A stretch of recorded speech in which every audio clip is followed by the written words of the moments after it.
পুলিশের বিরুদ্ধে ধর্ষণের অভিযোগ। রাজগঞ্জ থানার এসআই সুব্রত গুণের বিরুদ্ধে ধর্ষণের অভিযোগকারিনী শিলিগুড়ির বাসিন্দা ও বেসরকারি সংস্থার কর্মী। ভয় দেখিয়ে বাড়িতে ডেকে নিয়ে গিয়ে ধর্ষণের অভিযোগ কিছুদিন আগে অভিযুক্ত এসআই তাকে ফোন করেন। তরুণীর অভিযোগ, তার নামে থানায় একটি অভিযোগ জমা পড়েছে বলে জানান। অভিযোগ, থানায় গিয়ে দেখা করার নির্দেশ দেওয়া হয়। এরপর বিভিন্ন অছিলায় দেখা করার জন্য চাপ দিতে থাকে অভিযুক্ত। শনিবার রাতে শিলিগুড়ি মহিলা থানায় অভিযোগ দায়ের করেন। রাতে তরুণীকে ভর্তি করা হয় শিলিগুড়ি জেলা হাসপাতালে।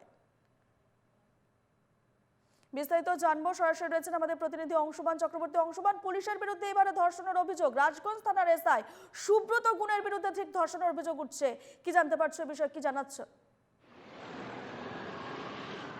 দেখো, এই যে গুরুতর অভিযোগটা উঠেছে, গুরুতর অভিযোগটা কিন্তু রাজগঞ্জ থানার এসআই সুব্রত গণের বিরুদ্ধে, এবং তিনি এক তরুণীকে ফোন করে জানান যে তরুণীর বিরুদ্ধে একটা থানায় অভিযোগ আছে, সেই জন্য দেখা করতে বলেন।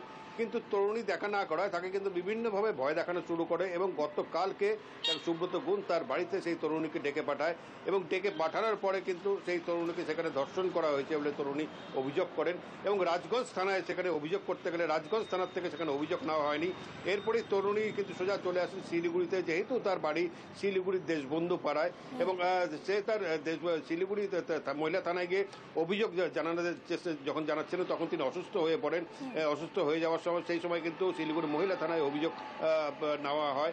যদিও এই অভিযোগটা নিতেও কিন্তু অনেক গড়িমসি করা হচ্ছিল, এবং তরুণীকে তারপরেই কিন্তু শিলিগুড়ি জেলা হাসপাতালে পাঠানো হয়। তবে এই যে ঘটনা, এই ঘটনায় কিন্তু তীব্র নিন্দার ঝড় বয়ে গেছে গোটা শিলিগুড়ি শহরে, এবং পুলিশের পক্ষ থেকেও কিন্তু এই মুহূর্তে কিন্তু এই সম্বন্ধে কোনো প্রতিক্রিয়া পাওয়া যায়নি। তবে এই যে সুব্রত গুণের বিরুদ্ধে যে গুরুতর অভিযোগ, সেই গুরুতর অভিযোগটা যখন কি হয়েছে, হওয়ার পরে নিশ্চয়ই পুলিশরা সে সমস্ত কিছু তদন্ত করে দেখবে যে তরুণীর অভিযোগটা কতটা সত্যি। তবে তরুণী যেভাবে জানিয়েছেন, যেইভাবে তার অসুস্থতার কথা সবার সামনে এসেছেন, এতে কিন্তু পরিষ্কার হয়ে যায় যে তরুণীর বিরুদ্ধে কিন্তু শারীরিক নির্যাতন হয়েছেন। যে পুলিশের রক্ষা বিভিন্ন জায়গায় খুন দর্শন থেকে সাধারণ মানুষকে রেহাই দেওয়া, সেখানে কিন্তু এই ধরনের অভিযোগ জানে কি পুলিশের বিরুদ্ধে উঠেছে, তখন কিন্তু শঙ্কিত হয়ে উঠেছে সমস্ত শহরবাসী। অভিযোগ দায়েরের পর রাজগঞ্জ থানার এসআই সুব্রত গুণের বিরুদ্ধে কি ব্যবস্থা নিচ্ছে পুলিশ প্রশাসন? দেখো, এখনো কিন্তু পুলিশ প্রশাসন এই ব্যাপারে কিন্তু বিস্তারিত কিছু জানাননি।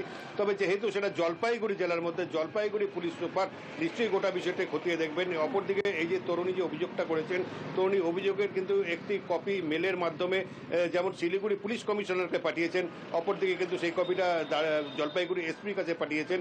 গোটা ঘটনাটি কিন্তু গতকাল রাত্রিবেলায় ঘটেছেন। গতকাল রাত্রিবেলায় প্রায় 12:30 নাগাদ তরুণীর অভিযোগটা নেওয়া হয়েছে।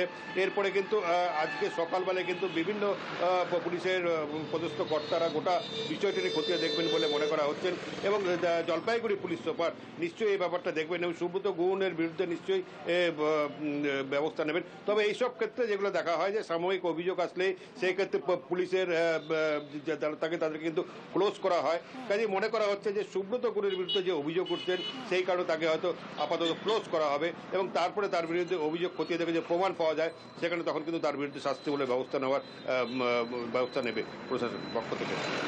বেশ ধন্যবাদ অংশুমান।